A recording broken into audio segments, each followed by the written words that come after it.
ciliar produce el humor acuoso. Que ustedes quieren todo memorizar, pero ya ven que todo debe tener sentido, todo, ¿no es cierto? Cuando se nombró las cosas, tenía que tener un sentido. El epitelio ciliar, el humor acuoso, lo produce por estímulo del simpático. ¿Qué receptores serán? Es fácil deducirlo, porque recuerden que es una secreción exocrina endocrina el humor acuoso. La secreción del humor acuoso es exocrina endocrina. ¿Es exocrina o endocrina? Exocrina. Este es un ejemplo de glándula exocrina, que tiene una secreción exocrina. Agua, electrolitos y puede también tener proteínas. ¿Ya? Entonces miren, ¿de dónde saca agua una estructura que secreta un fluido? ¿De dónde lo saca? De la sangre. La sangre lleva el agua. Y los vasos, ¿cuándo tienen más opción de donar el agua? Cuando está dilatado o constreñido. ¿Cuándo aumenta la permeabilidad? Ya. ¿Quién dilata los vasos? No, el parasimpático no tiene papel en el vaso. Puede ser el alfa 2, correcto, pero también puede ser beta 2. Mientras que el que lo constriñe es el alfa 1.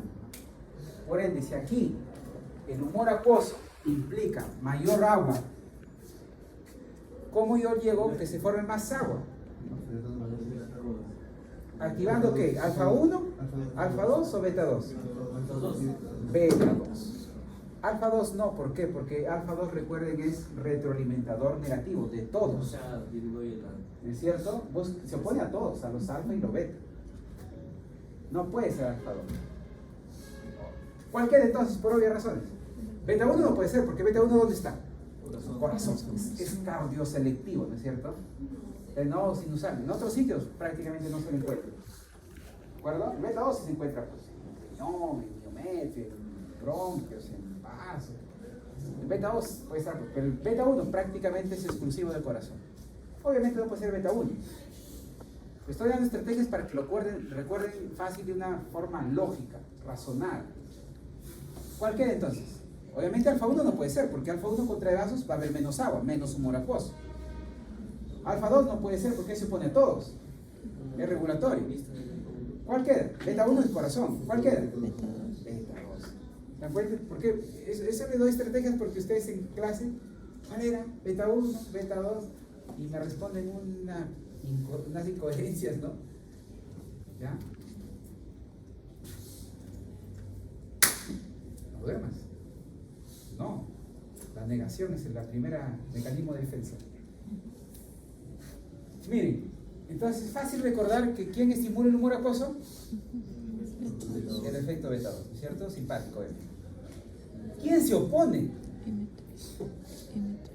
a un simpático mimético beta 2? El que se opone a todo el simpático. ¿Quién es ese? No, pero dentro de la misma división recuerden que hay el alfa 2, pues, el alfa 2.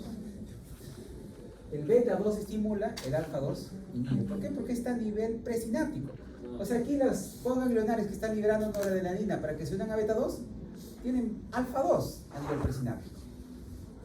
Por ende, cuando liberen norepinefrina, es cierto, va a estimular beta 2, pero también alfa 2.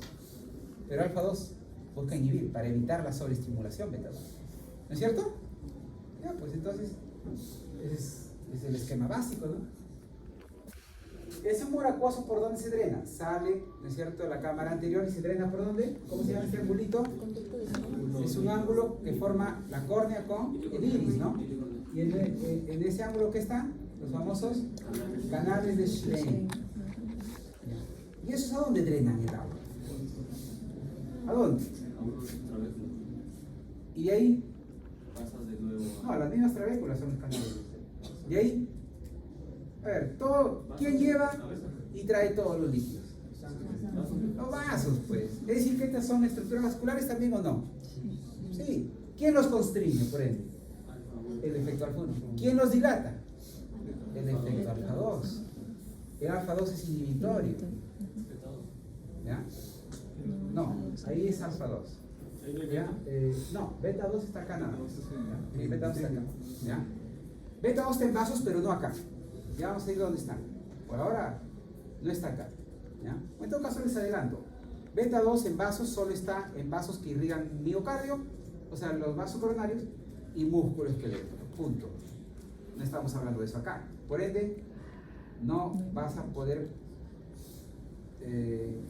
o no deberías, ¿no?, referirte a beta 2 porque ya sabes que esos solo dilatan vasos, ¿dónde? Vasos que irrigan músculo y músculo esquelético, punto. Aquí no estamos ninguno de esas dos estructuras. Por ende, obviamente no es beta 2, sino, ¿quién dilata acá? ¿De acuerdo? ¿Sí? Ahora, si ustedes me dicen, bueno, ok, en la misma división el alfa 2 se opone al beta 2, pero está la otra división que también se opone, ¿no es cierto? El muscarínico también puede inhibir, pero su papel es menor, ¿ya? Aquí todo es simpático, ¿ya? Humor acuoso, o principalmente simpático.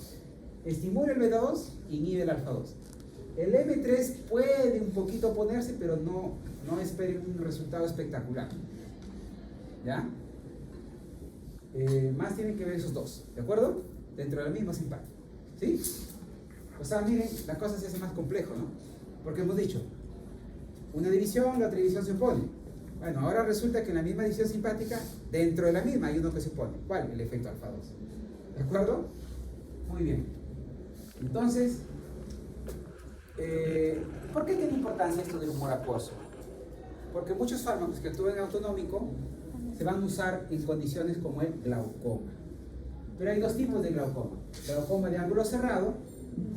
El problema entonces, ¿en qué está? ¿En la producción o en el drenaje? Si me dice ángulo cerrado. El drenaje, porque el ángulo está cerrado y por ahí drena. Es como si hay un desagüe, se atoró ahí una prenda, ¿no? Un papel. Pues ya no drena, está cerrado. Ángulo cerrado. ¿Ya? Entonces, ese es agudo, tiende a ser agudo. ¿Ya? Y aquí hay un defecto en el drenaje, por el cierre del ángulo. Mientras que hay un glaucoma de ángulo abierto, que suele ser crónico. Aquí, ¿cuál es la alteración principal? El aumento de la producción. Entonces, la pregunta es, ¿cómo trato un cerrado? ¿Cómo trato un abierto? ¿Se tratará igual? No necesariamente. Miren, en el cerrado, desde que el problema es que está cerrado el ángulo, la pregunta es, bueno, aquí no hay trapos, ¿no? No hay papeles. ¿Qué hay acá? ¿Qué puede cerrar ese ángulo? Si ese ángulo está formado por la córnea y el iris, ¿qué es lo que puede cerrarlo? Uno de los dos. ¿Será la córnea? La córnea es rígida, ¿no es cierto? Bueno, o sea, relativamente rígida, ¿no? O sea, no se puede arrugar. Claro, lo podemos, ¿no?, flexionar un poquito, pero no es que se arruga. En cambio el iris es una membranita delgadita, ¿no? Por eso se puede dilatar la pupila, porque jala el musculito y lo tira hacia el ángulo, ¿no es cierto? ¿Qué es lo que entonces está obstruyendo aquí? El iris. Pero ¿cuándo el iris obstruye ese ángulo? Cuando está dilatada la pupila y por ende, como cuando yo tengo una ventana con cortinas y jalo las cortinas hacia los extremos, ya puede entrar a luz. Pero implica que la cortina lo he arrugado hacia un extremo, ¿no es cierto? O la cortina está desplegada, ¿no es cierto? El iris es casi como eso, como una cortina. Si yo dilato la pupila, implica que el iris se replegó hacia el ángulo. Si yo constriño la pupila, esa cortina, la ventana la voy a cerrar, las cortinas, ¿no? Lo junteo, ¿verdad? Entonces, ojo, la midriasis empeora el glaucoma de ángulo cerrado, o lo causa incluso. Y todo fármaco que dilata la pupila aumenta el riesgo de glaucoma de ángulo cerrado. ¿Cuáles son esos fármacos? ¿Cuáles? Alfa un agonista, si quieres decir específico, y si quieres decirlo general, simpático mimético, directo y directo, ¿no es cierto? ¿Qué más? ¿Solo ese? Parasimpático lítico, directo y directo, también puede causar midriasis. Cualquiera de esos fármacos, ¿ya? Simpático mimético o parasimpático lítico, cualquiera de los dos, aumentan el riesgo de glaucoma agudo o de ángulo cerrado. ¿Por qué? Porque la midriasis hace que se repliegue el iris y obstruye ese ángulo. Si eso es el origen, obviamente, ¿cómo lo trato? ¿Qué fármacos puedo dar? Miméticos y simpáticos. Claro, teóricamente podría dar simpático-líticos o parasimpático-miméticos, ¿no es cierto? ¿Cuál de esos antes se usaba? Digo antes, y por eso le he puesto interrogante, pilocarpina. Pilocarpina es un agonista muscarínico. ¿Ya? Cuando hablamos de muscarínicos es sencillo también recordar los tipos, ¿no? Ya hemos explicado de los adrenérgicos, ¿no? Hemos dicho que los alfa 1 están en vasos, en esfínteres, ¿no? Beta 1 corazón, beta 2 vasos, miometrio, bronquios, ¿no? Aquí, etc. ¿Y caso de los muscarínicos? Bueno, los muscarínicos, recuerden que el más abundante a nivel periférico es el M3. O sea, si ustedes no recuerdan cuál es, lo más probable es el M3. ¿Por qué? Porque el M1 está a nivel central, cerebral. Ya, pues no es autonómico. El autonómico es parte del periférico, ¿no? El M1 está central. El M2 ya saben que es corazón. Entonces, prácticamente casi siempre es el M3. Punto. ¿Ya?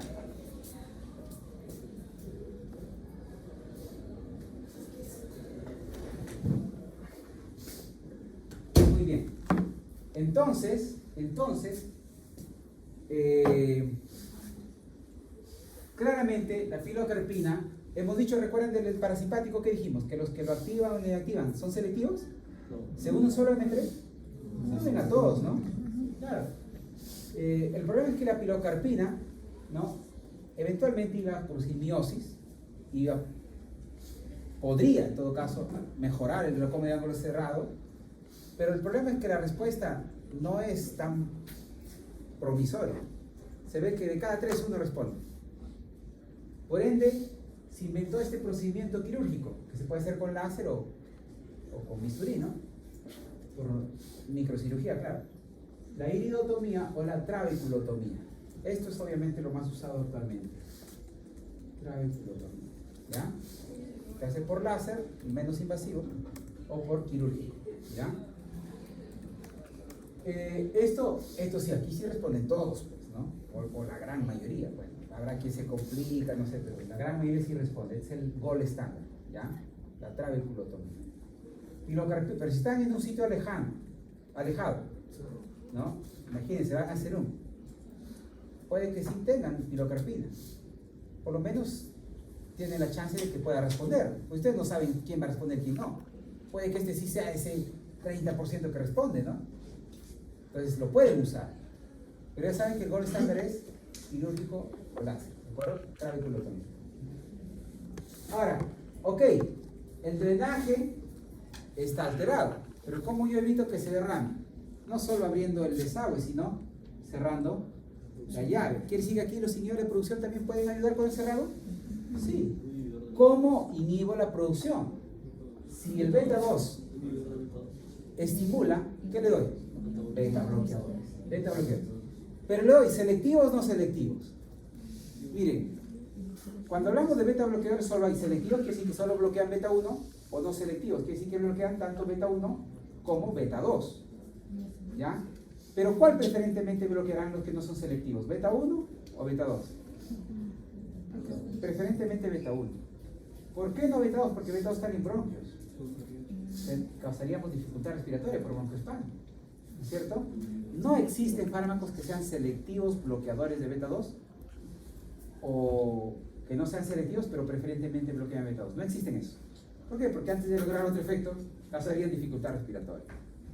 La respiración pues, es una función vital, no podemos afectarla, ¿de acuerdo? Entonces, cuando hablamos de beta bloqueadores solo existen o selectivos de beta 1 o no selectivos, quiere decir que bloquean beta 1 o beta 2, pero preferentemente beta 1. Entonces aquí obviamente ¿cuál vamos a dar? ¿Selectivos o no selectivos? No selectivos, porque los selectivos solo bloquean al, ¿y aquí qué hay? Beta 2, ¿de acuerdo? Aquí la única opción es de usar no selectivos. Ejemplo, timolol, pindolol, ¿no? Esos no son selectivos, ¿ya? Obviamente, bloqueando te reduce la producción. Pero recuerden que también podemos, ¿cómo? Sabiendo que duerme con el enemigo, ¿no? El simpático tiene el enemigo en la misma división. Alfa 2. ¿Pero alfa 2 qué? ¿Agonista o antagonista? Agonista, pues, dimonidina. También inhibe la secreción, la producción de humor acuoso. Y por si fuera poco, ¿qué hace también? Se contrapone a la miliasis. Porque el alfa 1 dilata, pero el alfa 2 contrarresta eso. O sea, el monidina reduce la producción y además se contrapone a la midriasis. ¿De acuerdo? Y por si fuera poco, en estructuras vasculares el alfa 2 también, ¿qué cosa? Dilata. ¿No es cierto? Dilata. Claro, va a favorecer más el drenaje. Muy bien. Y también hay inhibidores de anhidrasa carbónica. Estos no actúan en simpático, ¿de acuerdo? Estos actúan, recuerden que las secreciones que tienen, electrolitos. Uno de esos electrolitos muy comunes en las secreciones, ¿cuál es? Es el bicarbonato. ¿Pero dónde se obtiene el bicarbonato? De la combinación de CO2 con agua. ¿Quién lo hace eso? La anhidrasa carbónica. Por ende, si yo inhibo eso, no va a haber electrolitos que jalen agua, ¿no es cierto? Porque los electrolitos por osmosis van jalando agua, ¿no es cierto? Entonces, yo voy a reducir la secreción al inhibir la producción de bicarbonato ahí en el humor acuoso. Entonces, ojo, inhibidores de anhidrasa carbónica, ¿no? Hay orales como la acetazolamida, pero eso darían efectos adversos a nivel sistémico, se prefieren tópicos, ¿ya? Dorzolamida es el más usado. Dorzolamida. ¿Ya? Dorzolamida es un inhibidor de anhidrasa carbónica que se puede usar como gotitas oftálmicas. ¿Ya? Acetazolamida, eso es por vía oral, no se utiliza acá, se usa en otros cuadros. Bueno, ¿qué pasa con el ángulo abierto? Ahí el problema, ¿cuál es? La producción. Entonces yo me centro en la producción. Este tampoco actúa en autonómico, al igual que este tampoco. Este es un análogo de prostaglandina F2-alfa. Recuerden que esto lo encontramos mucho en miometrio y también aquí, ¿de acuerdo? La tanapros es un fármaco que es análogo de prostaglandina F2-alfa. Por ende se une a los receptores de prostaglandina, EP. Y bueno, va a inhibir la producción de humor acuoso. Pero reitero, este no es un fármaco que actúe en autonómico, ¿eh? Lo estoy poniendo aquí para que sepan que esa es la primera línea. Y los que actúan en autonómico son de segunda línea. ¿De acuerdo? ¿Cuáles son de segunda línea acá? Obviamente beta bloqueadores no selectivos como arriba, alfa 2 agonistas, inhibidores de anhidrasa carbónica también, ¿no? Y también en tercera línea, agonistas muscarínicos. ¿Por qué? Porque si bien aquí el problema no es la midriasis, y le doy pilocarpina para causar miosis, no ese es el problema, no lo doy por esa razón, sino lo doy ¿por qué? Porque el M3 algo también inhibe, ¿no es cierto?, la producción de morcos, porque es la división contraria, ¿no es cierto?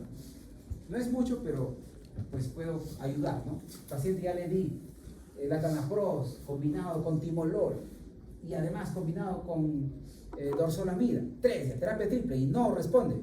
De repente agregándole pilocarpina ya logro reducir más la presión, ¿es cierto? ¿Sí? Entonces estos son de tercera línea porque tienen muchos efectos adversos, ¿de acuerdo? Porque son muscarínicos no selectivos y van a actuar en todos los muscarínicos, ¿no?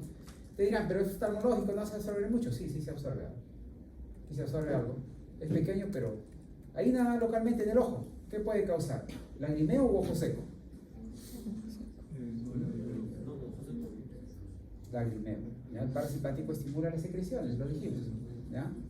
El parasimpático estimula secreciones exocrinas. ¿Ya? Entonces, ojo, eso es lo que pasa, ¿ya? Muy bien, entonces en ojo ya vimos la acomodación, la producción de humor acuoso y fármacos que son miméticos, solíticos, de una otra división, y de qué receptor, ya lo vimos, y eso es su aplicación. Ahora, en ojo también hay lagrimeo, ¿no es cierto? Que justo mencionábamos último. Y volvemos a recordar aquí, dijimos que para una secreción exocrina, o sea, lágrimas, saliva, rinorrea, broncorrea, secreción biliar, secreción ácida, todas esas son secreciones exocrinas. ¿Y cómo recordar qué división lo controla? Muy simple. Centrémonos en una de ellas. ¿Cuál es la más fácil? Comer, ¿no? ¿Qué secreción ahí importa? Saliva. O podría ser también la ácida si quieres, ¿no? ¿Quién lo controla? Parasimpático. Entonces, pero a ver, las secreciones no solo tienen agua y electrolíticos y electrolitos, también implica la eyección y también implica contenido proteico. Entonces resulta que el agua y electrolitos, es cierto, lo estimula el parasimpático, mientras que el contenido proteico lo estimula el efecto adrenérgico. Puede ser simpático, pero también se han encontrado terminaciones simpáticas que liberan adrenalina. O sea, esa regla que hemos dicho, ¿no? Parasimpático, circulina y simpático, noradrenalina, no siempre se cumple, ¿eh? Aquí se ha visto que incluso el parasimpático también tiene, ¿no es cierto?, liberación de noradrenalina o norepinefrina, como quieran llamar, ¿ya? Por ende, se van a unir a receptores, ¿no es cierto? ¿Qué receptores se unirán? Sí, pero ¿qué adrenérgicos? Alfa beta. No, pero dedúzcanlo, pues, si no lo vas a memorizar, te vas a olvidar. Dedúzcanlo. ¿Podrás hacer los alfa? ¿Los alfa aumentan la producción de una secreción? No, el alfa 2 inhibe, ya sabe, todo. Alfa y beta. Tendría que ser beta. ¿Será beta 1 que está en corazón? No. Obviamente, conclusión. Entonces aquí glándulas lacrimales, salivales, ¿sí? Secreción nasal, hay receptores beta 2 que aumentan ¿qué cosa? El contenido proteico de estas secreciones. El problema está que a veces algunos, creo que Velázquez lo dice así, o Katsu, uno de los dos, les dice, los parasimpático-miméticos aumentan las secreciones, los simpático-miméticos lo reducen. No es cierto eso, al menos no directamente. El simpático contribuye a la secreción, estimulando el contenido de ¿qué? De proteínas, sobre todo ¿qué? Glicoproteínas. ¿Cuáles? Las mucinas, lo principal. Hay varios tipos de mucinas, recuerden, ¿no? El 1, creo que ya 14 tipos de mucinas. Las más abundantes son la 1, 5 y 6, ¿no? Entonces, el simpático no se opone a las secreciones, al menos no directamente, al contrario, contribuye. ¿Con qué? Con el contenido proteico. O sea, ahí no se opone, sino se complementa, ¿de acuerdo? Y eso aplica, reitero, para lacrimales, nasales, rinorrea, broncorrea, todo eso, ¿de acuerdo? Te dirán, pero las lacrimales no se ven como que muy mucoides, pero tienen mucina, porque la mucina ayuda a lubricar, si no su ojo resecaría rápido, ¿de acuerdo? Igual en la boca, también. Por eso esas glándulas, cuando vieron histología, ¿qué células tenían? Tenían células serosas y células mucosas, ¿no? Algunas de ellas como las caliciformes, ¿no? Aunque las caliciformes están más a nivel bronquial, ¿no?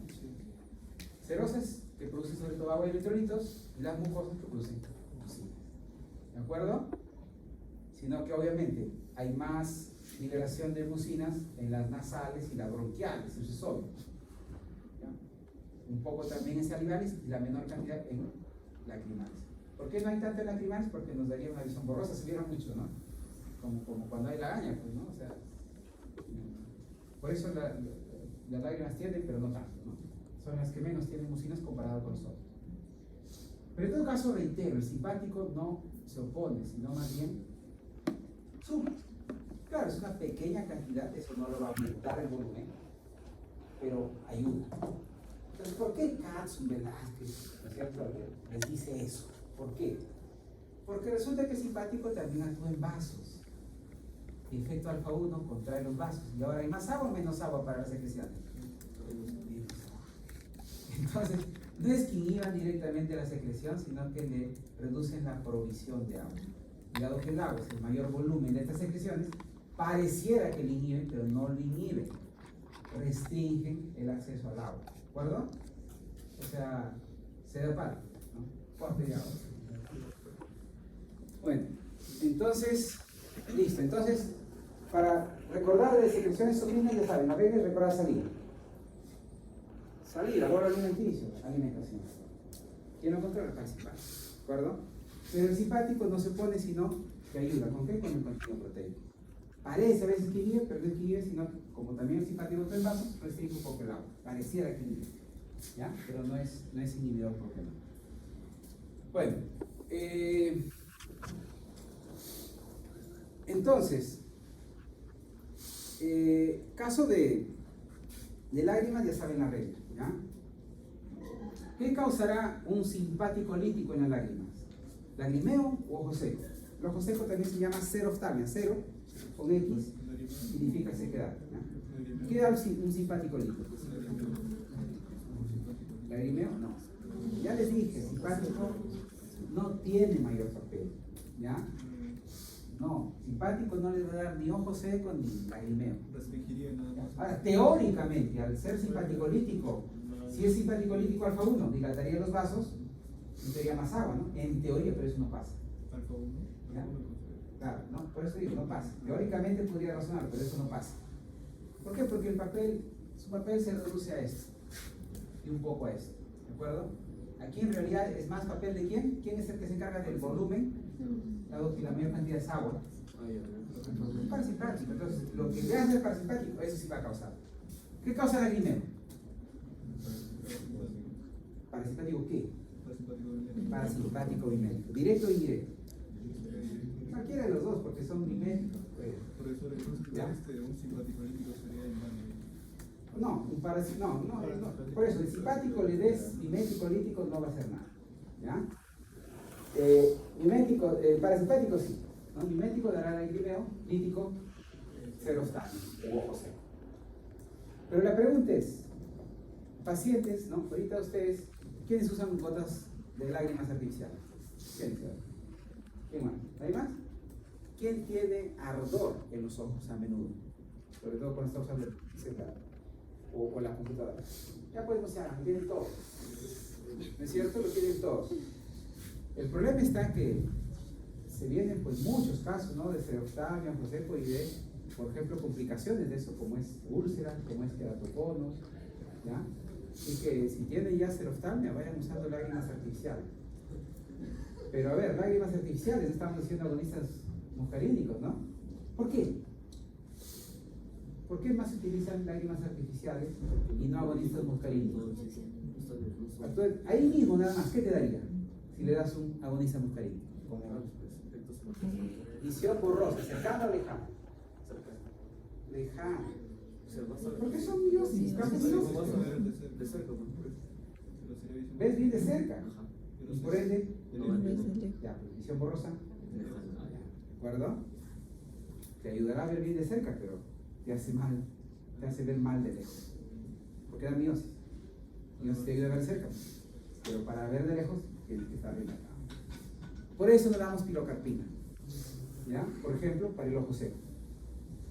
¿Qué es agonista muscarínico? Va a dar lagrimeo. Va a estar llorando el paciente, con tanto efecto. Pero no lo damos porque va a dar visión borrosa. ¿Ya? Por ende, ¿qué se prefiere? Y que no va a afectar la visión. Lágrimas artificiales. Úsenlo si no quieren ahí, a partir de los 35 años, estar con queratocono, con úlceras, ojo.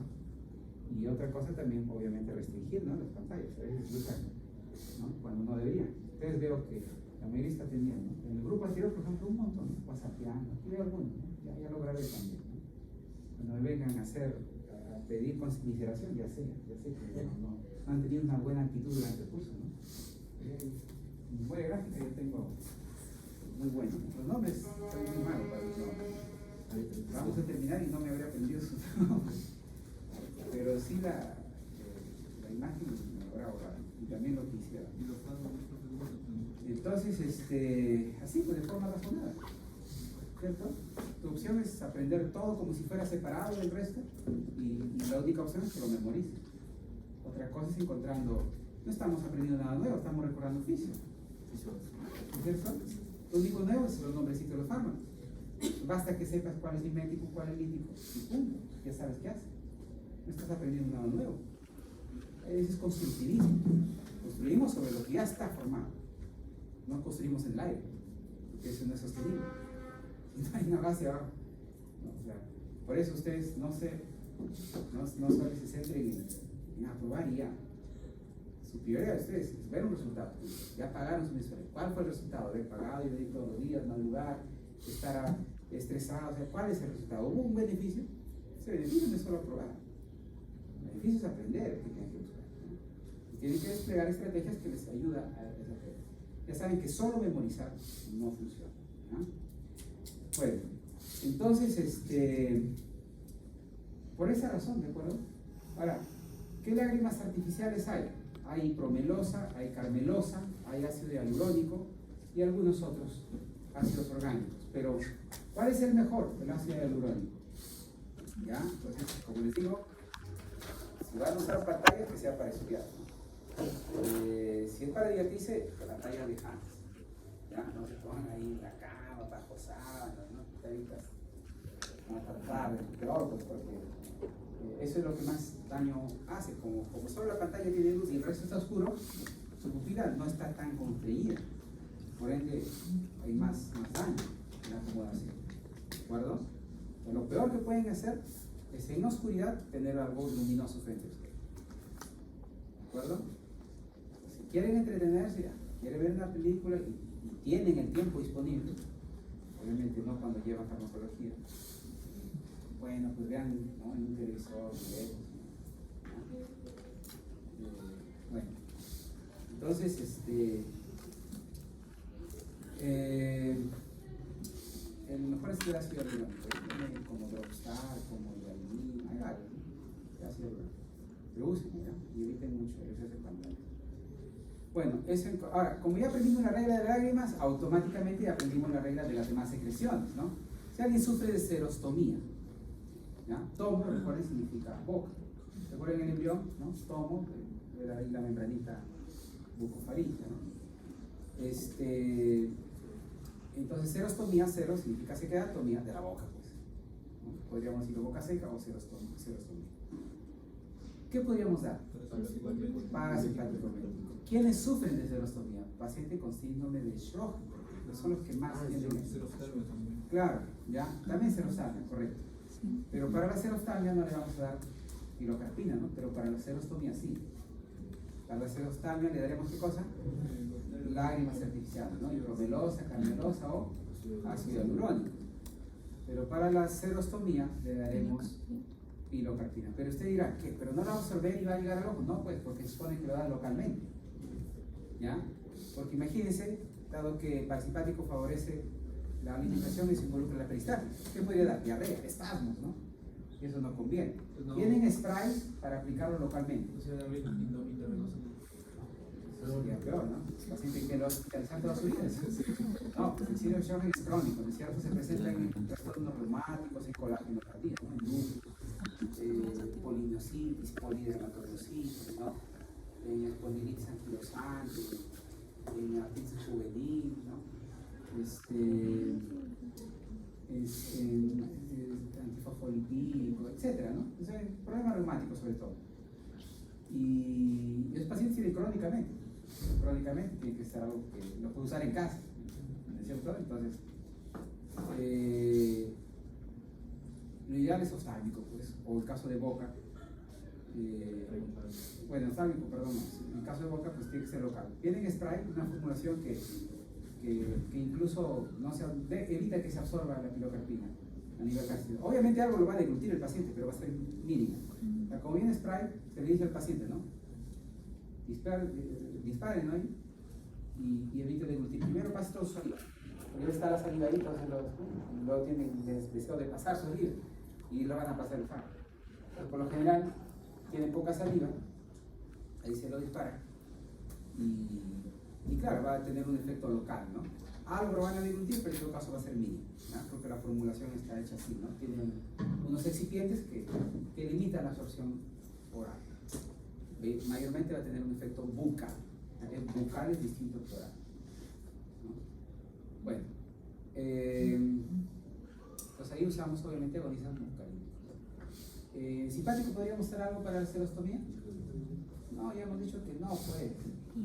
Secreciones, simpático, ya saben que solo aporta proteína, punto. ¿Ya? Cuando queremos aumentar o reducir el volumen, dado que la mayor parte es agua, y eso tiene un módulo de parasimpático, todo se limita al parasimpático. ¿De acuerdo? Bueno, ¿qué pasa en la rinorrea? ¿Ya? Por ejemplo, en resfrío, en gripe, ¿qué podríamos dar? Ustedes, cuando ahorita estoy escuchando, ¿no? Miren, que solo, porque siente que escurre, ¿no? ¿Qué podríamos darle para que mejore su rinorrea? No lo deja concentrarse. Parasimpático lítico. O sea, En concreto, si queremos hablar del receptor, un anticolinérgico muscarínico, ¿no es cierto? ¿Y en qué caso podría ser nicotínico? Nunca, pues, porque hemos dicho que eso afectaría a la división, ¿no es cierto? No hay fármacos que actúen ahí porque afectaríamos tanto a la división. Ya vayan captando, muchachos, me siguen ese instantáneo. Entonces daríamos anticolinérgico muscarínico, ¿de acuerdo? ¿Qué receptor? ¿Pero hay selectivos M3? No, pues no son selectivos. Ni los líticos ni los no son selectivos. ¿Ya? Entonces, ¿qué por ejemplo se da para el resfrío gripe? ¿Qué se da? Antigripal. ¿Y qué tiene el antigripal? 3 compuestos. Uno es antihistamínico, ¿no? ¿Pero de qué generación? ¿Primera, segunda generación, segunda generación? Primera generación. ¿Por qué? Porque los de primera generación tienen efecto antihistamínico. Usted sabe que la histamina cuando aumenta, libera mayor acetilcolina. Y por eso la rinorrea. Porque la misma histamina promueve no solo inflamación, sino también liberación de acetilcolina. O sea, ahorita su compañero ahí que está con rinorrea. Indirectamente por la histamina, pero directamente por la acetilcolina. Por ende, ¿cómo podríamos resolver eso? 2 formas. Damos un antihistamínico o un antihistamínico. Resulta que los antihistamínicos de primera generación tienen los 2 mecanismos. Son antihistamínicos, por ende, indirectamente van a recibir histamina y obviamente también acetilcolina.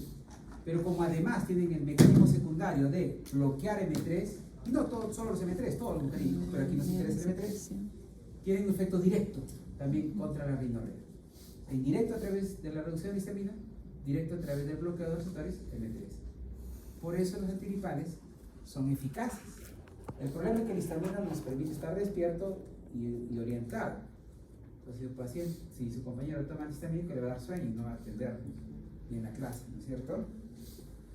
¿Cuál es la tercera fármaco que tiene un antigripal? Porque ya hemos dicho, tiene antihistamínico de primera generación. Se prefiere estos, no lo de segunda, como loratadina, de loratadina, citricina, porque estos son de acción prolongada y por ende su inicio es lento. En cambio, de primera generación es de inicio rápido, pero corto. Por eso hay que tomarlo cada 8 horas. En cambio, la segunda generación se toma solo una vez al día. ¿Ya? Entonces, y otra razón es porque los de segunda generación no tienen efecto antimuscarínico. Los de primera sí. ¿De acuerdo? Pero ustedes miran, ¿quiere decir que los de segunda no sirven para rinorrea? Sí sirven. Porque les queda ¿qué efecto? El indirecto, ¿no es cierto? Reducen histamina y indirectamente acetilcolina. O sea, la segunda generación también sirve para rinorrea, pero en cuadros crónicos. ¿Cuándo? Rinitis alérgica, por ejemplo. Pero esos no están aprobados para usarlos como antigripal. ¿Por qué? Porque su inicio es ¿de acuerdo? Y no tienen un efecto directo antimuscarínico. ¿Ya? No, pues por eso, al decir que es un inicio lento, es lo mismo que decir que es rápido, pues, ¿no? Bueno, entonces, esa es la cuestión. Ahora, el antigripal, como les decía, tiene un antimuscarínico de primera generación, ya saben por las razones por qué. Tiene también un antipirético, antianalgésico. ¿Por qué? Porque, pues, no solo se inflama la fosa nasal, sino también la garganta, ¿no? Hay dolor, puede haber fiebre, entonces se asocia paracetamol. Pero hay antigripales que no tienen paracetamol, sino ibuprofeno, ¿no? Diclofenaco, etcétera, ¿no? Esos son todavía mejores porque además de ser antipirético analgésico son antiinflamatorios, ¿recuerdan? Los indicamos, recuerdan en farmacocinética. Los AINES convencionales, ¿no? Obviamente, si hay una fuerte inflamación, indicaría un antigripal que contenga un AINE convencional. Pero si no hay mucha inflamación, basta un antigripal que contenga paracetamol, ¿de acuerdo? Pero no es que le doy, pues, el que se me ocurre, el que me acuerdo, ¿no? Tengo que saber seleccionar. ¿Y el tercer compuesto cuál es? Porque uno es el antihistamínico de primera generación, el otro es un AINE. ¿Cuál es el tercero? Un descongestionante. ¿Y qué es un descongestionante? Es un agonista alfa 1. Porque si su compañero se sonara todos sus mocos, seguiría obstruida la fosa nasal. ¿Por qué? Porque la mucosa que reviste, los cornetes y las fosas nasales, el tabique, todo está hinchado. Si lo vemos ahí en el espejo, están hinchadísimos. De repente ya no se ve moco, pero sigue obstruido. ¿Por qué? Porque ahora la mucosa está hinchada. ¿Por qué está hinchada? Porque hay más agua intersticial. ¿Y de dónde salió esa agua intersticial? De los vasos. ¿Y por qué salió de los vasos? Porque el vaso estaba dilatado o conseguido. ¿Quién lo dilató? La histamina lo dilató. ¿Qué hago entonces para conseguirlo? Activo el alfa 1. Por eso estos antigripales tienen descongestionante, lo mismo que decir agonista alfa 1. ¿Ya? El agonista alfa 1, por ejemplo, antes usaban mucho la efedrina, la cefedrina. Lo que pasa es que los narcotraficantes lo usaban para producir anfetaminas. ¿Ya? Compraban lotes de estos fármacos y lo usaban como materia prima para producir anfetaminas y venderlas, ¿no? Entonces ya no se utiliza mucho pseudoefedrina y pseudoefedrina. Hoy más se utiliza fenilefrina. ¿Ya? Fenilefrina, agonista, alfa, como descongestionante. Fenilefrina. Localmente también hay gotitas de nafazolina, pero eso más se utiliza en rinitis alérgica. ¿Ya? ¿Por qué? Porque en la rinitis alérgica, si bien hay rinorrea, no hay tanto como en un resfrío, ¿no? En un resfrío recurre, ¿no? En la rinitis alérgica puede haber, ¿no? Pero no tan profuso como. O sea, es más consistente, es más mucoso. En cambio, en un resfrío, al inicio es acuosa, ¿no? El moco abundante, ¿no? Entonces, nafazolina se utiliza, imagínense, ¿no? Echar gotitas de nafazolina y escurre. Pues bota, pues las botas, ¿no? En cambio, en la rinitis alérgica, que no hay tan profuso, ahí sí, ¿no? Se limpia primero las fosas nasales, se le ponen las gotitas y va a tardar en aparecer más rinorrea. Obviamente, aquí no queremos controlar la rinorrea, sino ¿qué cosa? La congestión, o sea, la hinchazón de la mucosa que reviste la fosa nasal. ¿Queda claro? Por eso el antigripal tiene estos tres. Uno controla la rinorrea y la inflamación promovida por la histamina. El otro controla la fiebre y dolor por la inflamación. Y si es aire convencional, también la inflamación. Y el otro controla la congestión, o sea, el tema de hinchazón por vasodilatación causada por la histamina. ¿De acuerdo? ¿Queda claro? Pues miren, estos son, si bien estos no solo actúan en simpático, sino también atraen histamina, pero con repercusión en el parasimpático, ¿no es cierto? Los otros, los AINES, eso no tiene que ver con el anatómico, pero recuérdenlo. Y este sí tiene que ver con el autonómico porque es simpático obviamente, ¿no? Alfa 1. Agonista atómico. Bueno, entonces eso es lo concerniente a fosas nasales. Vamos bajando más saliva. Bueno, saliva es lo mismo que el aire, punto. Eso lo hemos explicado. Bronquios, lo mismo, ¿no es cierto? Y justo hablando de bronquios, recuerden que cuando viene un paciente asmático, por ejemplo, ¿por qué está obstruido? ¿Por qué tiene dificultad de respirar? Por broncoespasmo, por moco acumulado y también por edema, como pasa en las fosas nasales. También se hincha la mucosa que reviste los bronquios. Entonces, miren, el problema es el siguiente: que cuando damos beta 2 agonistas van a bronquidilatar, porque activan beta 2, ¿cierto? Pero también van a activar beta 2 que estimula la producción de mucina. O sea, dilata los bronquios, el paciente estando dilatados los bronquios va a expectorar esa flema acumulada y eso le va a producir tos, porque hay mucha flema que expectorar. La tos es un reflejo que nos ayuda a botar, ¿no es cierto? A expectorar. Entonces, a veces los niños vienen a crisis, recuerda que explicamos farmacodinámica y está respondiendo el paciente, ¿no? Pero está tosiendo más. Entonces el papá dice, está empeorando, miren cómo tose. No, la tos está ayudando a botar, es bueno. Pero luego sigue tosiendo y ya no tose mucho. Perdón, ya no hay mucha flema. O sea, sigue tosiendo, pero ya no hay mucha flema, ¿no? Después de ya cierto tiempo, después de la nebulización. Y es una tos seca. ¿Cuál es la explicación? No, ¿cómo que no? Ya dilató, que ya está bien el paciente, pero sigue tosiendo. Ya no hay flema. Porque, ¿qué hace el beta 2? Va a dilatar, pero aumenta las mucinas. ¿Y qué le hacen las mucinas a la flema? ¿Lo hace más fluido y fácil de expectorar? ¿O más pegajosas y adherentes a las paredes bronquiales? ¿No es cierto? ¿Se dan cuenta por qué tosen más? O sea, por eso dicen los papás, ¿no? Al inicio está bien que tosen, porque eso le ayuda a expectorar toda esa flema acumulada en el asma. Pero si ya notamos que la tos es seca, eso no es favorable. ¿Qué tenemos que hacer? Hidratar al paciente. Decirle que tome agua. Es más, en la misma nebulización diluimos el beta-2 agonistas en solución salina o cloruro de sodio, ¿no? No es lo mismo. Porque sabemos que eso lo van a hacer los beta-2 agonistas. Van a aumentar la mucina. Nos anticipamos y por eso lo diluimos. Para que el nebulizador, recuerden, pulveriza, ¿no? Por un lado forma gotitas pequeñitas que ayuden a llegar lejos del beta-2 agonista, pero también para diluir el moco que sabemos se va a espesar por el mismo efecto del beta-2 agonista. O sea, por un lado ayuda, pero por otro lado puede desfavorecer. Obviamente el efecto neto es más a favor que en contra, ¿no? Porque además esto lo podemos evitar simplemente diluyendo el beta-2 agonista o haciendo que el paciente termine de acuerdo? ¿Sí? Bueno, pero a ver, hablando justo de broncodilatación, broncoconstricción, cuando yo quiero huir del peligro, ¿qué necesito? Que mi ¿más oxígeno o menos oxígeno? Más oxígeno para el músculo correr, ¿no? ¿Cómo yo logro oxigenar más mi sangre? ¿Broncodilatando o broncoconstricción? Broncodilatando. Por ende, ya está claro quién lo dilata. ¿Qué receptores? Pero ¿por qué no el alfa 1? Porque, ¿qué músculo es el bronquial? Liso.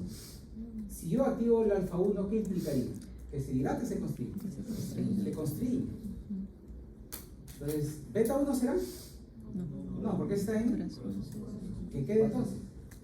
Beta 2. ¿Se dan cuenta? O sea, si no recuerdan, deduzcan nada más. ¿De acuerdo? Debe ser coherente la explicación. Bueno, entonces los beta-2 agonistas, como el simpático dilata por beta 2, ¿quién hace lo opuesto? Parasimpático. ¿Qué receptores? M3, siempre es el M3, muchachos. Este es el corazón el M2 y el cerebro el M1, pero el cerebro ya no forma parte del autonómico. Prácticamente es M2, M3. Eso no quiere decir que no haya M1, M5 o 4 periféricos, sí hay, pero es mínima, trascendencia mínima relevancia. En todo caso, el 5 hace lo mismo que el 3 y el 1. Y el M4 hace lo mismo que el M2, si es que hubiera. Es decir, que basta aprender la regla del M2 y el M3, ¿cierto? Ya sabes qué pasa con todo lo demás. ¿Sí? Bueno, entonces, obviamente constriñe. Ahora, ¿y por qué usted dirá? Bueno, está bien que en ejercicio hay alguien que dilata, pero ¿por qué tiene que haber uno que constriña?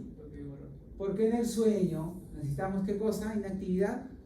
¿Gastar o ahorrar energía?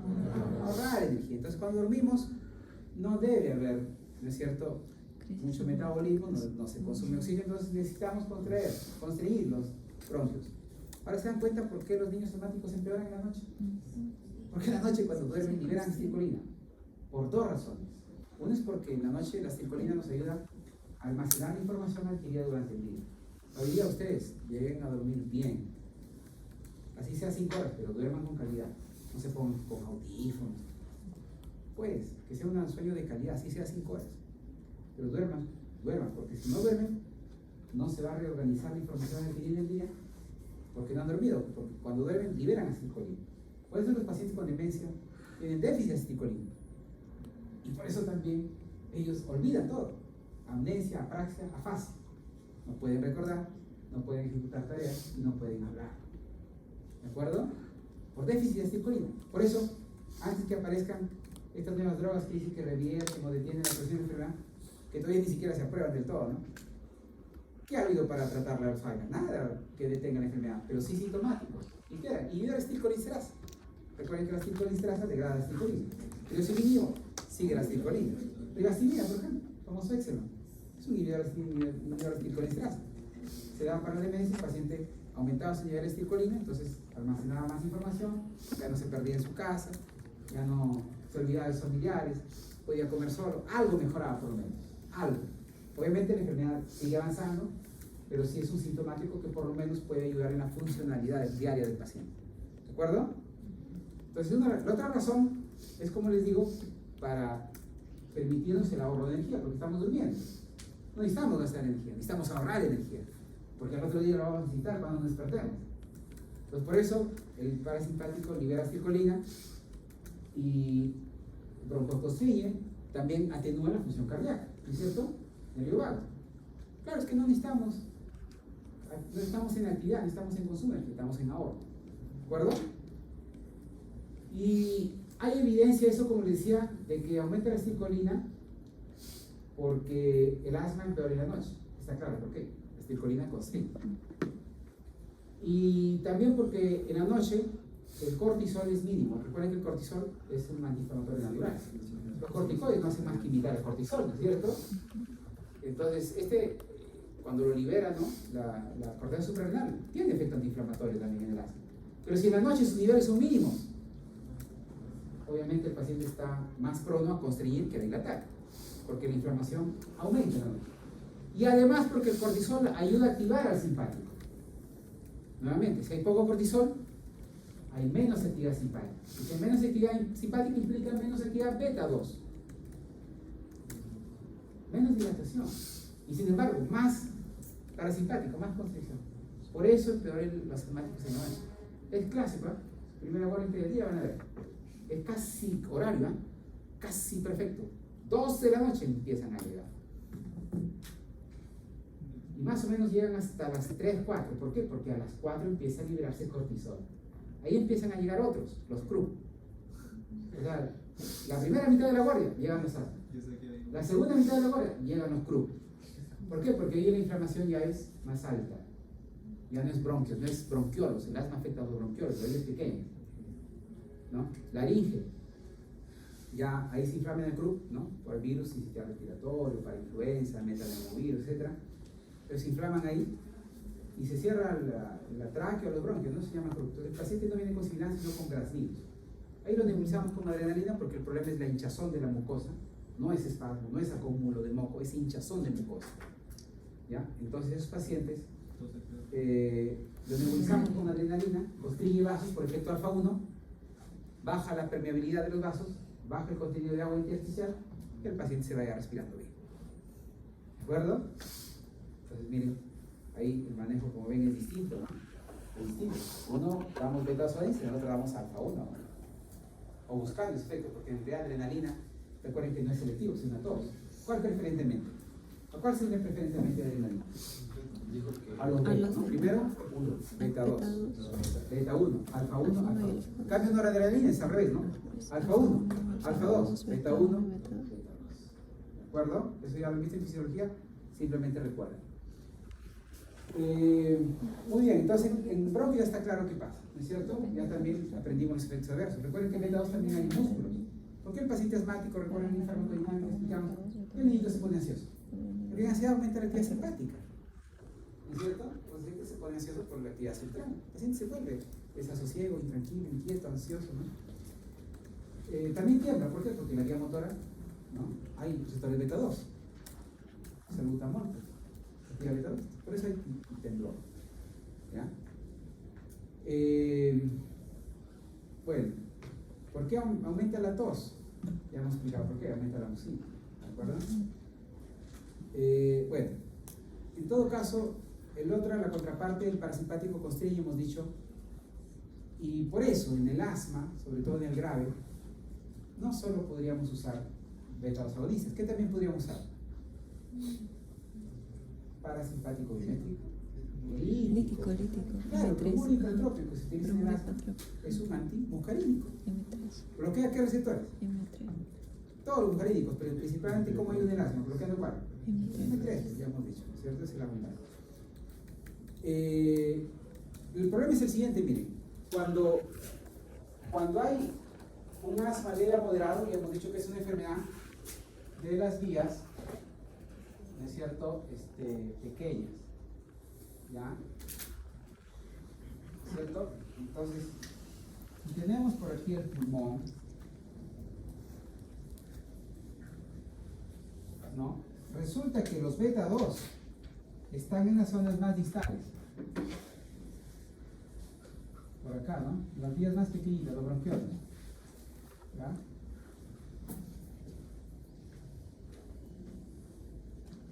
En la zona periférica.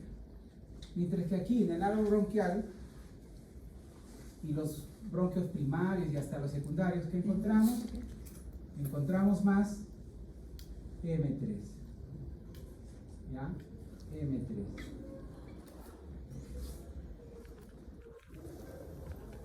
¿Ya? Por ende, miren, en un asma leve, hemos dicho que esta enfermedad afecta a vías pequeñas, distales. las más chiquititas. ¿En asma leve servirá dar antimuscarínicos? Posible. ¿Por qué? Porque si es leve o moderado, solo están afectadas las vías pequeñas. ¿Y qué receptores hay? Beta. Pero ¿qué pasa si el asma es severo? Los dos, pues. No voy a decir solo antimuscarínico. Porque si el asma es severo, obviamente va a afectar las pequeñas, pero también. Por eso los anticolinérgicos en asma solo se utilizan en cuadros severos. ¿De acuerdo? ¿Sí? Bueno, y en cuanto al corazón, también, ¿no? Ya hemos dicho que si estamos por ahora de energía, los bronquios se constriñeron, pero también el corazón bajó su actividad. Pero en lucha huida, al revés, ¿es cierto? Yo necesito mandar oxígeno y glucosa.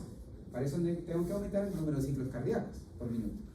Y eso lo logro con un efecto cronotrópico, inotrópico y intronotrópico positivo. ¿Quién me prepara para la lucha huida? ¿Quién entonces estimula o tiene un efecto positivo, cronotrópico, inotrópico? Simpático. ¿Qué receptores? Beta 1. Estamos hablando de corazón todavía. Beta 1. ¿Dónde está beta 1? No sinusal. ¿Y beta 2? Auriculoventricular. ¿Ya? Entonces, ambos ahí estimulan. Recuerden que era una excepción. Beta 2, a pesar de ser par, en corazón también estimula, al igual que beta. ¿Ya? Bueno, en todo caso, fíjense, ¿qué hace el parasimpático? Al revés, ¿no? ¿Qué receptor? De la par y par. Tiene que ser par porque es simultáneo, ¿cierto? ¿Qué receptor? Obviamente. Hasta ahora no lo han recordado, ya con esto, pues, ¿no? Es obvio. Ahora, ese es el corazón. Por eso el paro cardíaco dijimos, ¿no? Si hay un paro cardíaco, podemos dar adrenalina, que va a tener efecto beta. También isoproterenol, que es selectivo de los betas nada más. Adrenalina es tanto alfa como beta, pero primero beta, recuerden. En cambio, isoproterenol es exclusivamente beta. Beta 1, beta 2, ¿no?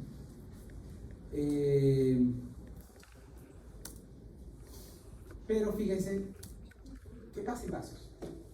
¿No? Ok, el corazón ya se lo estimula el simpático, lo hizo vida. En ahorro de energía, el parasimpático se lo opuesto, como cuando dormí. Ya, correcto. Pero ¿qué pasa con los vasos? Si yo quiero mandar más sangre, ¿cómo tienen que estar mis vasos? ¿Dilatados o constreñidos? Dilatados. ¿Pero qué hace el simpático? ¿Ya hemos dicho que tiene efecto alfa 1? ¿Y beta 2? Ya, la pregunta, ¿dónde debe predominar el efecto alfa 1 y dónde debe predominar el efecto alfa 2? Perdón, beta 2. ¿Dónde yo necesito en lucha huida? ¿Dónde necesito que llegue más sangre? Músculo esquelético, excelente. Entonces los vasos que llegan músculo esquelético tienen sobre todo receptores beta 2. ¿Y dónde más? Falta uno más. Corazón, pues, porque ¿quién está bombeando los líquidos? El corazón. Entonces aquí, ojo, músculo esquelético y corazón, ambos predominan beta 2. ¿Para qué? Para dilatar, porque es como los bomberos, si van a apagar incendios, no llevan mangueritas delgaditas, llevan unas mangueras gruesotas, ¿no? Porque necesitan bombear más agua.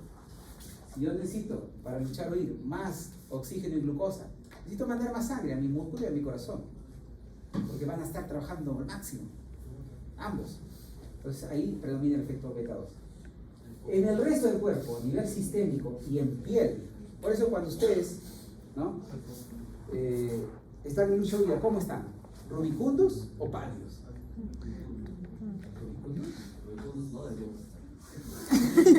Pálidos, están asustados, ¿no? Examen final, pálidos, ¿no? Es que claro, ¿dónde están mandando su sangre? Al cerebro, ¿cierto? Claro. Entonces, aquí y aquí alfa 1 y aquí beta 2. ¿Por qué? Porque, no solo porque eso necesitan más sangre, porque el problema, miren, ¿qué pasa si yo dilato un vaso? ¿Su pared cómo está ahora? ¿Más delgadita o más gruesa? Más delgada. ¿Y qué pasa si estamos hablando de músculo? El músculo cuando se contrae, ¿qué le va a hacer a esos vasos? ¿Lo deja abiertos o lo aplasta? Lo colapsa. Lo aplasta. Entonces, no basta con dilatar beta 2 para mandar más sangre, porque el músculo va a aplastar y no lo va a dejar llenarse de sangre. Pero necesito correr. Doy 3, 4 pasos, me voy a calambrar, porque los músculos al contrario van a aplastar estos vasos dilatados. Entonces no basta con efecto beta 2 en músculo y corazón. Tengo necesariamente que crear una gradiente de presión que mejore la perfusión. ¿Cómo logro eso? constriyendo en el resto del cuerpo. Eso pasa en piel, pasa en circulación esplánica. Toda la sangre del abdomen y de la piel lo manda hacia los músculos. Entonces, efecto alfa 1. Pero en músculos y corazón, efecto beta 2. Como aquí están dilatados, ¿cómo está la presión? Okay. Claro, si yo no modifico el volumen de agua que envío y lo cambio la manguera con una gruesa, el chorro queda ahí, nada más cae. Le pongo una manguera delgadita, se dispara, ¿no? Es como los chisguetes, ¿no? Que se juegan, ¿no? En carnaval, aunque está prohibido obviamente despreciar el agua ahora. Pronto vamos a llegar como en Arabia Saudita, que el agua cuesta más ahí que el combustible, ¿no? ¿Cuánto está el galón del combustible ahorita? Está ya pasando los 20 soles, ¿no? Un galón, ¿cuánto es? 3.8 litros. Bueno, en Arabia Saudita el agua cuesta más que eso. Hay que decir que un galón de agua costará, pues no sé, creo que estaba como el doble, ¿no? 50 soles. Quiere decir que un litro de agua, ¿cuánto cuesta? Más de 10 soles. A eso vamos a llegar. En Arabia Saudita ya están décadas en eso. Sí. ¿Ya? 2 décadas, creo 3 décadas llevan que el agua es más cara que ahí. Pues tiene tanto petróleo que alguien está comiendo, se le cae el tenedor al suelo, brota petróleo. Tiene demasiado petróleo. Bueno, y agua no. Agua no, es desértico, ¿no? Ustedes lo ven en el mapa satelital, está todo árido, ¿no? Bueno, en todo caso, fíjense acá, necesitamos, ¿no es cierto? Para aumentar la presión, necesitamos constreñir el vaso. Pero a nivel sistémico y piel, esplánico. En cambio, nosotros tienen que hidratarse porque tengo que mandar más sangre. Pero ¿qué es una gradiente? Cuando está dilatado, la presión es baja. Cuando está constreñido, la presión es alta. ¿Un fluido dónde va? ¿De sitios de baja presión a alta presión o de alta presión a baja presión? Obviamente de alta presión a baja presión es obvio. Entonces crea una gradiente. Esta gradiente determina que la sangre fluya ¿en qué dirección? ¿Izquierda, derecha, derecha, izquierda? Izquierda, derecha. ¿Y eso es lo que quiero o no para luchar arriba? Sí, ¿no es cierto? Eso es lo que quiero. ¿De acuerdo? Entonces el simpático hace las dos cosas. ¿Se dan cuenta? ¿Sí? ¿Queda claro? ¿Tiene sentido? Pues, o sea, nosotros hemos nacido con el secreto del universo, todos lo sabemos. No que no lo utilizamos. Y cuando uno duerme, Ya, ¿por qué pasa cuando uno duerme? se debe ir más sangre a los órganos. No, ¿por qué? Ahora es energía. Entonces se consiguen los órganos. Cuando duermes, ¿estás pálido o estás rubicundo? Rubicundo, pues. O sea, ya tu sangre distribuye a todos los tejidos, ¿no? Por igual. Pero igual tu corazón está latiendo menos veces. O sea, ahí hay infectados. No, como que Todos en el corazón. no, el beta 2 es en vasos del corazón, no en corazón. El corazón va, o sea, eso es cuando hay actividad física es que tú activas beta 2, tanto para estimular la fisión cardíaca como para dilatar los vasos coronarios. Pero estás en reposo, no, porque estos no están activos. Ya hemos dicho que cuando dormimos, ¿quién predomina la actividad de qué? Entonces ya hablando tú ahí de los M2. M2. Y los vasos sanguíneos, entonces. Ya, muy bien. Entonces, el corazón ya hemos dicho que se contraponen ambas divisiones, ¿no es cierto? En vasos, no. Entonces, no, pero en histología me explicaron, mi docente, el profesor, que sí hay receptores colinérgicos en vasos. Es cierto, hay escritos, pero son intrascendentes. Tal es así que no existe un solo fármaco que actúe receptores muscarídicos en vasos que se utilicen. No existe uno solo, no hay ninguno. Absolutamente ninguno. ¿Por qué? Porque es intrascendente su papel. ¿De acuerdo? Entonces, cuando se trata de vasos, todo es simpático. ¿De acuerdo? Muy bien. Luego, tracto gastrointestinal. ¿En qué función está involucrado este tracto? Parasimpático. ¿En qué función? ¿De cuatro palabras? Alimentación. ¿Quién controla la alimentación? Pero en el tracto gastrointestinal hay dos cosas. Una es las contracciones del músculo circular, el longitudinal, oblicuo, y otra es de los esfínteres. ¿Quién controla qué? Obviamente, ¿cuál es más activo? ¿Cuál es más notorio? ¿No? ¿El tránsito intestinal con peristalsis o la contracción de los esfínteres que evitan el paso del contenido? Peristalsis es más activo porque empieza desde el esófago hasta el recto, ¿no? Obviamente ese es el que controla el parasitático. Por ende, desde que este controla la peristalsis, ¿quién controla los esfínteres? ¿Se oponen entonces? No, ambos controlan el músculo intestinal. La diferencia es que uno a lo largo del tubo y el otro En las válvulas que controlan el paso de uno a otro segmento. Caso del pilórico, ¿qué controla? El vaciamiento gástrico. Ok, no se oponen, pero ¿trabajan juntos o de forma alternada? Alternada, porque imagínense el parasimpático buscando vaciar el estómago. ¿Cómo tiene que estar el píloro? Dilatado, pues. Eso implica que el simpático, ¿cómo está? ¿Activo o inactivo? Inactivo, pues. O sea, no se oponen, pero nunca están estimulados simultáneamente, sino que se alternan. Cuando uno está activo, el otro está inactivo.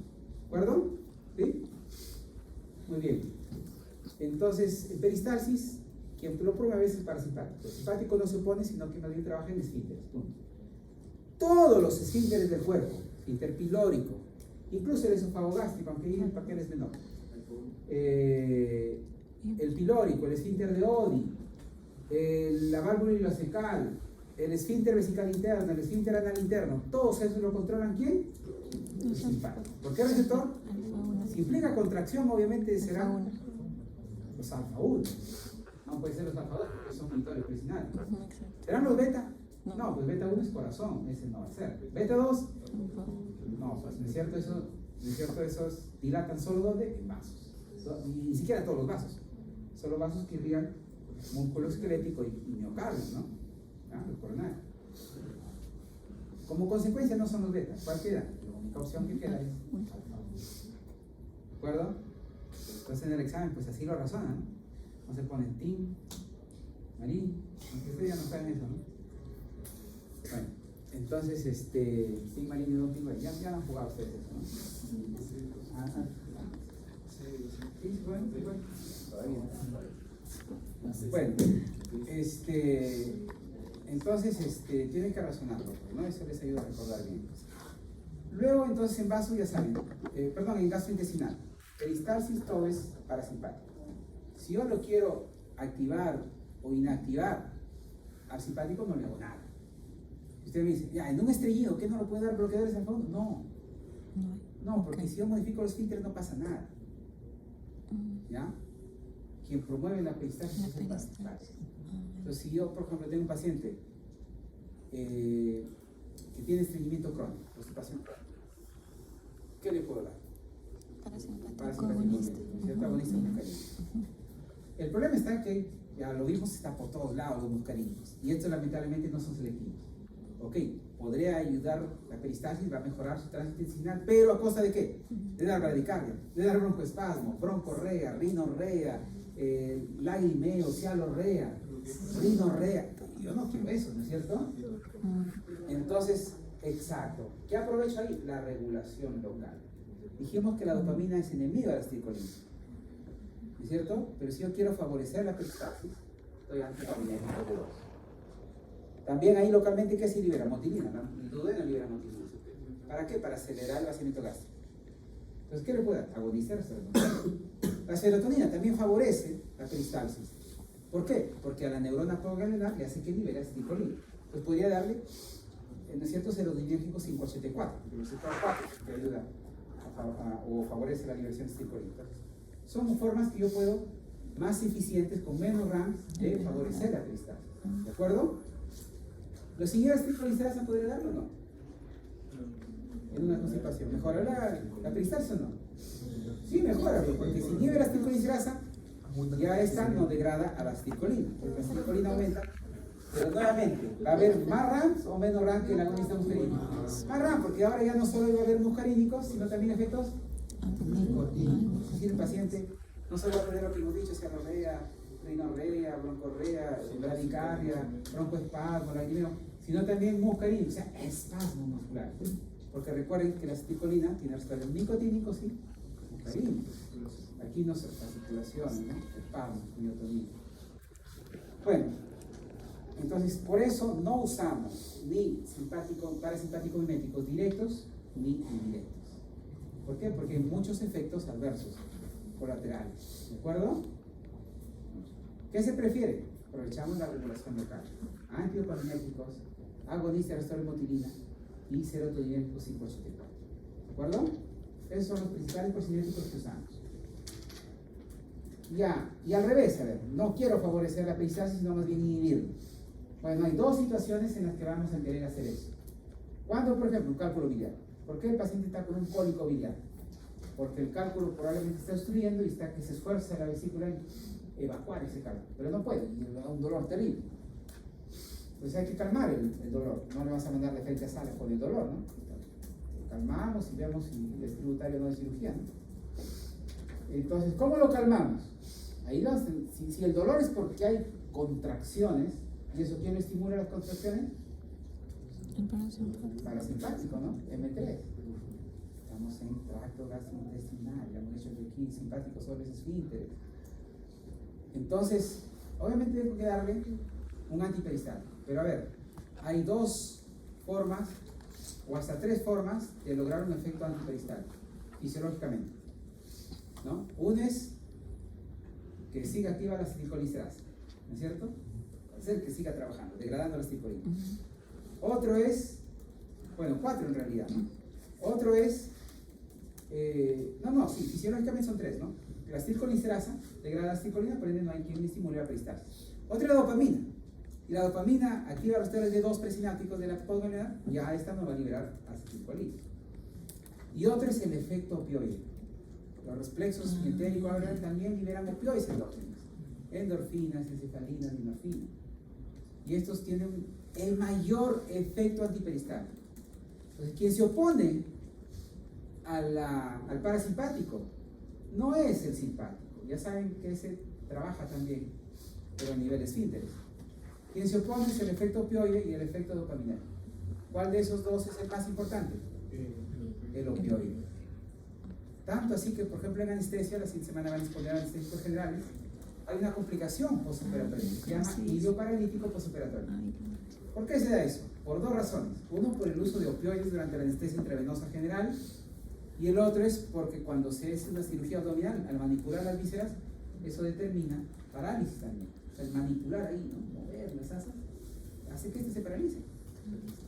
Y si encima le dice opioides, y peor los fentanilos, que son los más potentes y eficaces, que es lo que se utiliza justamente en anestesia general intravenosa, peor, pues hay un alto riesgo de, ¿qué cosa? Ilio paralítico postoperatorio. El paciente entra a sala y va a reingresar a la sala porque le dio ilio paralítico postoperatorio y se lleva necrosis de asa intestinal. O sea, reingresa a sala para sacar las asas necrosadas por el efecto antiperistáltico notorio de ¿quiénes? De los opioides. ¿Ya? Entonces, ojo. Pero no son los únicos antiperistálticos. La dopamina también, hemos dicho, ¿no es cierto? Es un antiperistáltico. Entonces, ¿podríamos dar agonistas dopaminérgicos? No suena muy prudente, ¿no es cierto? ¿Por qué? Porque recuerden que dopamina también puede tener actividad cardíaca, ¿no es cierto? Puede tener actividad cerebral, también va a haber efectos adversos. No me conviene dar agonistas dopaminérgicos como antiperistálticos. ¿Cuál queda entonces? Antagonista opioides antiperistáltico. No, para aumentar el Pero no estamos preguntando eso, estamos hablando de antiperistaltismo. ¿Qué hacemos? ¿Qué hacemos? No, aparte del efecto opioide, ya dije, aparte del efecto opioide. Anticolinérgico, pues muchachos. Si el colinérgico estimula, ¿cómo nos oponemos? Dando antagonistas muscarínicos, ¿no? ¿No es cierto? Anticolinérgicos muscarínicos. Entonces, tenemos dos situaciones que vamos a dar antiperistáticos. Uno en espasmo, cólico biliar, cólico renal, cólico de gases, por ejemplo, para aliviar el dolor. Y otro en diarrea. ¿En cuál la peristalsis está ya demasiado aumentada? ¿Cuál de ellos? Diarrea. ¿Cuáles doy obviamente entonces en diarrea? Los que son los más antiperistálticos o los moderadamente antiperistálticos. ¿Cuál doy en la diarrea? Obviamente. Los más, ¿cuáles son esos? Los agonistas opioides. Los peramidas, por ejemplo. Peramidas son agonistas opioides que dan mucho para tomar diarrea. Y en espasmos quedamos antimuscarínico, anticolinérgico muscarínico, ¿no es cierto? Iosina, por ejemplo, mencionas compañero, escopolamina, ¿no? Clirinio, ¿no? Tiotropina, atropina, ¿no? Pargeverina, ¿ya?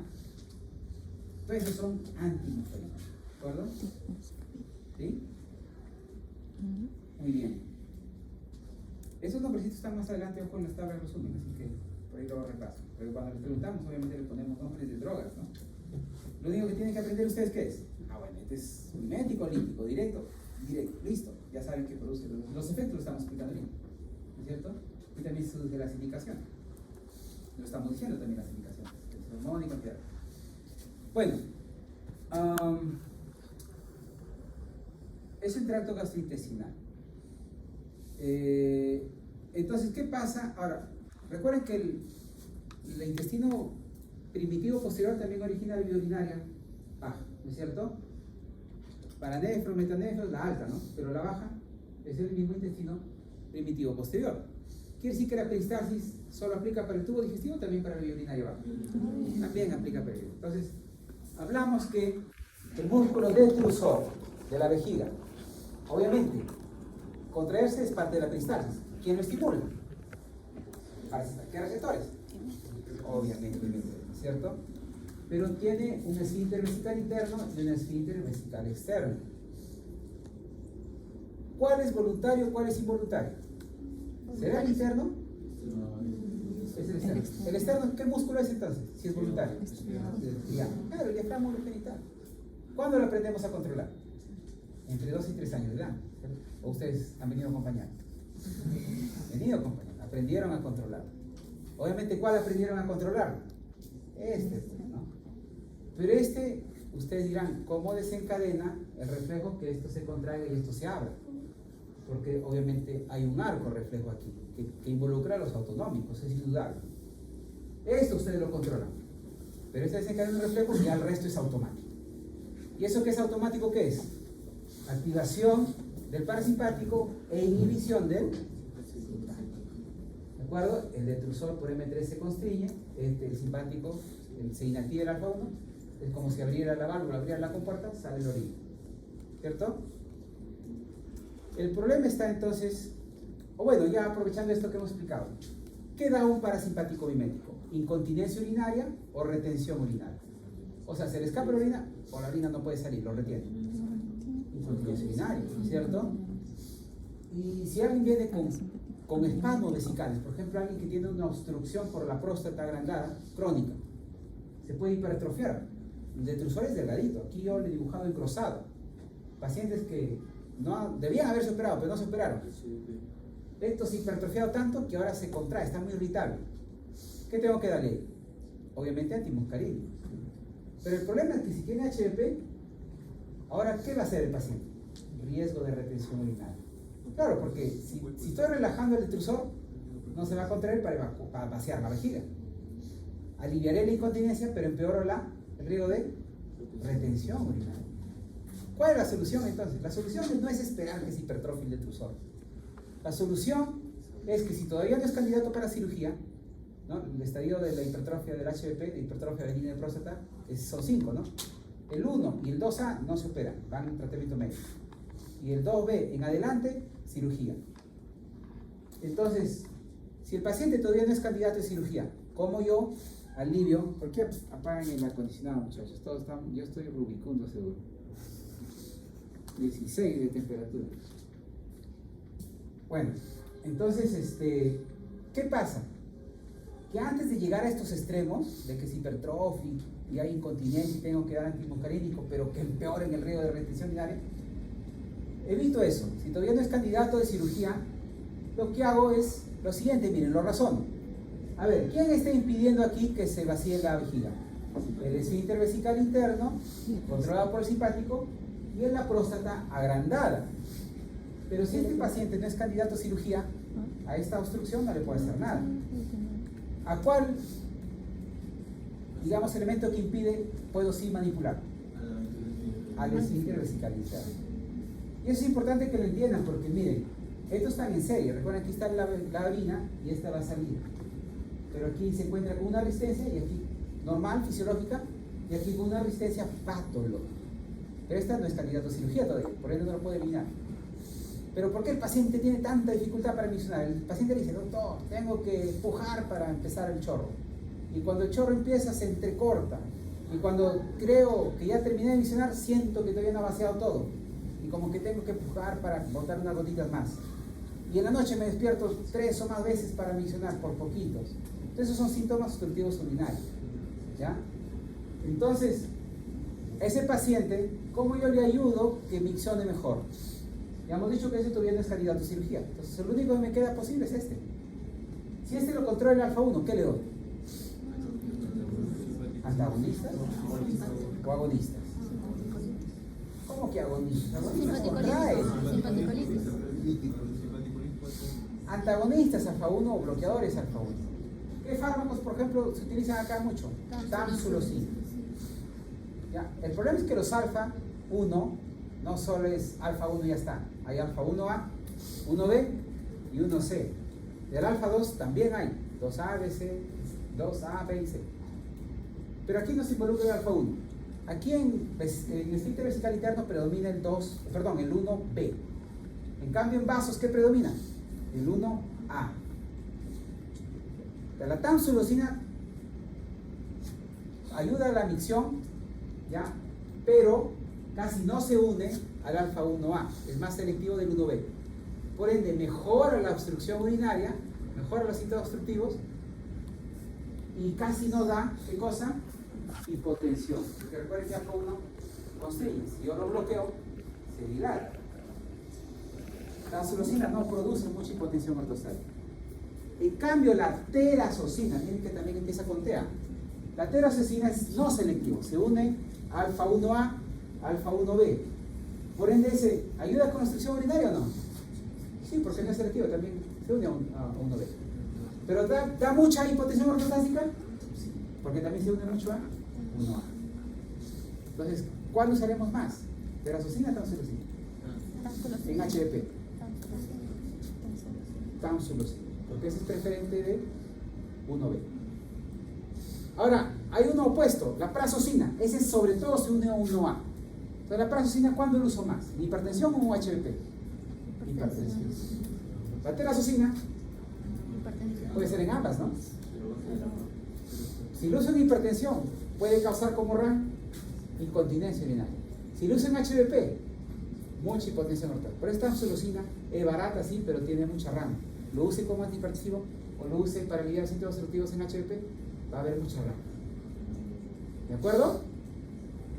Entonces, por eso se prefiere, ¿qué cosa? Tamsulosina. Y algunos otros nuevos que ya más adelante vamos a mencionar. Ahora, ese es entonces el congénito urinario. Resulta que también tenemos hasta las 7, ¿no? Teoría. No me equivoco. Nos quedan 50 minutos todavía. Ya, ahorita le damos un receso. Terminamos y le damos. La otra parte que queda, como este es genital urinario, ¿cuál es la parte que falta? Ya explicamos el urinario, ¿qué queda? Lo genital. En genital, ¿qué nos interesa? La erección y la eyaculación, ¿cierto? Muy bien. Resulta que aquí no se opone. Ya hemos explicado que, ¿no es cierto?, en la noche se libera acetilcolina, ¿cierto? ¿Qué notas en la noche? Sobre todo cuando despiertas en la mañana, más bien dicho, en tu cuerpo. ¿Qué notas? Cansancio, que o sea, no duermes. ¿Qué notas en tu cuerpo? Producto de la acetilcolina. ¿Ah? Para que no te olvides. ¿Qué notas en tu cuerpo? Nunca. ¿Qué notas? Erección, ¿cierto? Porque en la noche, ¿qué se libera? Acetilcolina. Y entre muchos efectos está que nos ayuda a almacenar la información del día. Recuerden, empeora también el asma, pero también produce erección. A los pacientes con disfunción eréctil, ¿qué creen? ¿Cuál es la primera prueba? La prueba del sueño. Hacemos dormir. Si presenta erección, descartado causa orgánica. Si no presenta erección, algo está mal. Ahí sí. Si presenta erección, ya es psicológico su problema. Pero no es orgánico. No es que esté fallando sus nervios, sus pelos, los cuerpos cavernosos, ¿no? Esponjosos. No hay nada de eso. ¿Ya? Es psicológico. Es que tiene erección durante el sueño. Pero si no tiene erección, ahí sí, ¿no? Puede ser diabético, puede tener estenosis de los arterios, de los orificios, de los agujeros de conjunción, etc. Bueno, Entonces ya saben, erección, acetilcolina, ¿ya? Pero aquí dijimos que no se oponen. Entonces, ¿cuál es el otro que queda? La eyaculación. La eyaculación, recuerden que la secreción del semen es una combinación de espermatozoides que se forman en los tubos seminíferos, recuerden, llegan a los productos diferentes, se epididimo, maduran y luego son evacuados por el deferente. Los primeros histólogos a estos vasos o conductos deferentes, ¿cómo le llamaron? Vasa deferens. ¿Por qué creen que le llamaron vasa deferens? Porque se parece a quiénes? A los vasos. ¿Y los vasos sanguíneos que tienen? Alfa 1. Quiere decir que ¿quién se encarga de expeler los espermatozoides?